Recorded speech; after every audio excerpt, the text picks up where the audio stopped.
Hello दोस्तों, मैं हूं टोनी। तो दोस्तों आज मैं बनाने वाला हूं फ्यूज़, जो कि हम शुगर रॉकेट और अन्य पटाखों में यूज़ कर सकते हैं। तो चलिए दोस्तों शुरू करते हैं।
तो दोस्तों हमने जो फ्यूज़ बनाया था, इसे 2 दिन सुखाने के बाद ये बिल्कुल तैयार हो चुका है।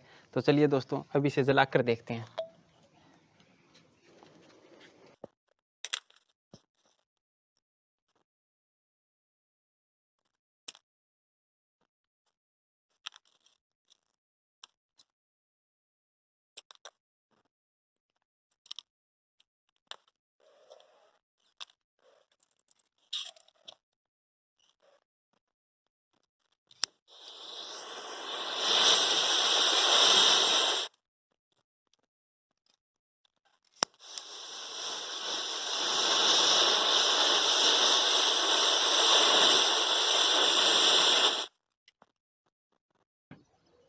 तो दोस्तों हमने जो फ्यूज़ बनाया था वो काफ़ी अच्छा बना है। आप किसी भी पटाखे में इसका यूज़ कर सकते हैं। तो दोस्तों ये थी हमारी वीडियो। अगर आपको वीडियो पसंद आई तो हमारी वीडियो को लाइक करें और शेयर करें। हमारे चैनल को सब्सक्राइब करें।